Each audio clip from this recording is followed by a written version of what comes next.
Biteye ubwoba, ibintu bikomeje kurushaho gufata intera ikomeye cyane mu burasirazuba bwa Kongo. Intambara yongeye kurushaho gukomera, urusaku rw'imbunda ziremereye rwongeye kurushaho kumvikana mu bice bitandukanye, aho mu rukerera rwo kuri uyu wa kabiri tariki 2 z'ukwezi kwa kane 2024 imvura y'amabombe yongeye guterwa mu gace ka Rwindi, ni mu birindiro by'inyeshyamba z'umutwe wa M23. Amakuru azindutse atangazwa n'ibinyamakuru byandika ndetse n'ibitangaza, ni amabombe aremereye yongeye kuzinduka aterwa mu birindiro by'umutwe wa M23. Ni M23 itaruzuza n'ukwezi ifashe aka gace ka Rwindi, nyuma y'uko yagafashe imaze gufata agace ka Nyanzare. Tubibutse ko aka gace ka Rwindi ari nako gace kagiye gucisha abasirikare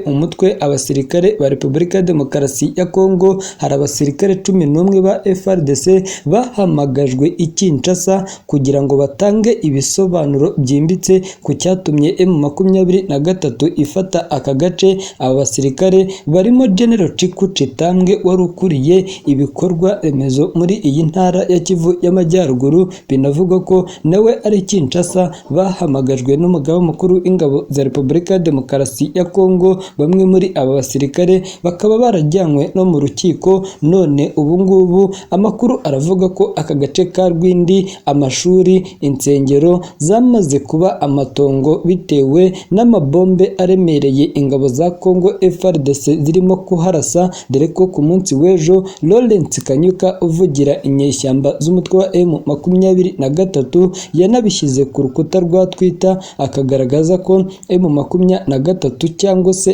FCI barambiwe ibitero bikomeye bikomeje kwibasira ibice bituwemo n'abaturage. Inyeshyamba z'umutwe wa M23 zongeye kugaragaza ko zirambiwe ibisasu biremereye birimo biraraswa n'ingabo za Repubulika ya Demokarasi ya Kongo, bikaraswa mu bice bituwemo n'abaturage. Yifashishije urukuta rwa X, yamaganye ihuriro ry'ingabo za leta y'i Kinshasa zirimo ingabo z'u Burundi, umutwe wa FDLR, abacancuro ba Black Water, abacancuro bo mu itsinda rya Wagner Group ndetse n'ingabo za SADC, bose bakomeje guteza umurindi mu kwicwa kw'abaturage bavuga ururimi rw'Ikinyarwanda. Ibi abitangaje mu gihe noneho amakuru akomeje kugarukaho n'abatari bakeya, ari amagambo akomeye cyane yatangajwe na Perezida wa Repubulika y'u Rwanda Paul Kagame. Perezida Kagame yongeye kugaragaza ko uwaramuka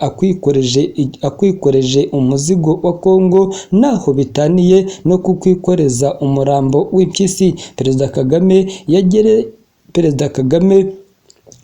yagereranyije agaragaza ukuntu u Rwanda rukomeje kwikorezwa ibibazo bya Repubulika Iharanira Demokarasi ya Kongo n'ibihugu by'amahanga. U Rwanda rumaze igihe rwotswa igitutu n'ibihugu by'amahanga birusaba guhagarika gufasha no gutera inkunga umutwe wa M23 ngo rukanavana ingabo zarwo ku butaka bwa Repubulika Iharanira Demokarasi ya Kongo.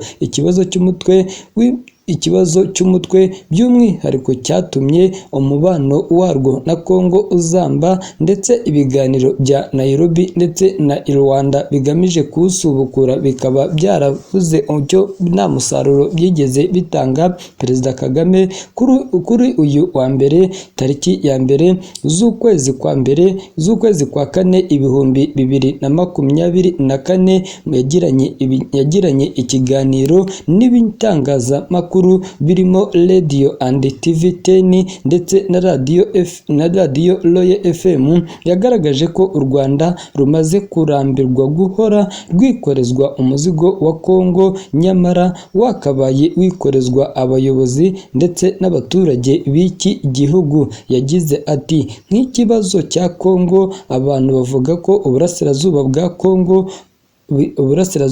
Kongo uburasirazuba bwa Kongo bufite ikibazo gikomeye cyane bagakomeza bagishyira ku gihugu cy'u Rwanda. Uburasirazuba bwa Kongo ni uburasirazuba bw'igihugu cya Kongo, ntago ari uburasirazuba bw'igihugu cy'u Rwanda. Turambiwe guhora batugerekaho ibibazo byo mu burasirazuba bwa Kongo.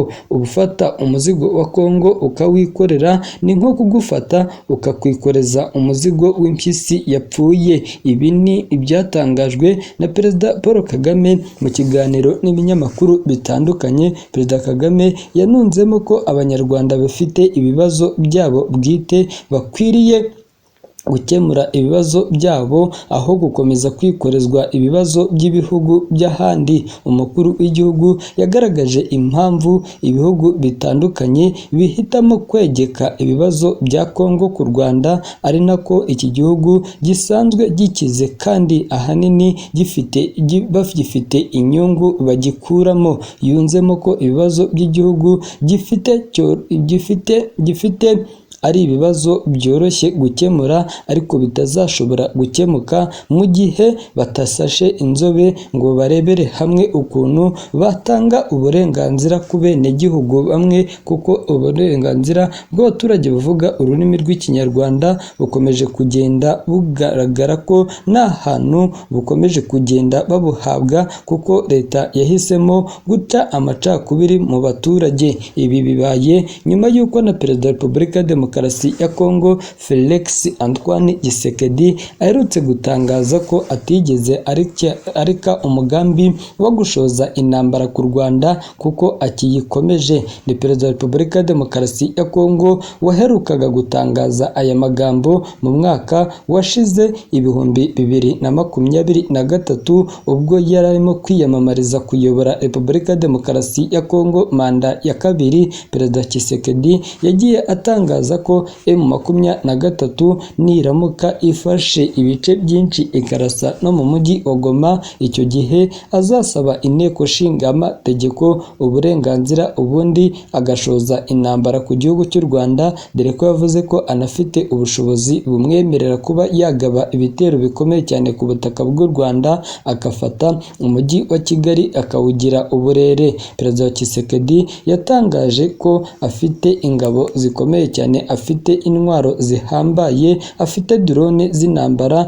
zifite ubushobozi bwo kwikorera ibisasu bibarirwa hagati ya 250 ndetse na 300. Bivugwa ko izi ndege zo mu bwoko bwa CH4 zagaba ibitero ziturutse i Goma zikabirasa mu mujyi wa Kigali. Kuva icyo gihe kugeza na n'ubu ngubu, abasesenguzi mu bya politike n'abakurikirana hafi iby'iyi ntambara bongeye kwicara bibutsa amagambo Perezida Tshisekedi yatangaje, bamubaza nimba agifite uyu mugambi, arerura avuga ko uyu mugambi akiwufite mu gihe inzira ya diplomasi yashyizweho kugira ngo ikemure iki kibazo yaba inaniranye. Perezida Tshisekedi akomeza gutangaza neza ko ikibazo cy'umutekano muke uri mu burasirazuba bwa Kongo azi inkomoko yacyo, kuko ngo M23 ntibaho ahubwo ni ingabo z'u Rwanda RDF.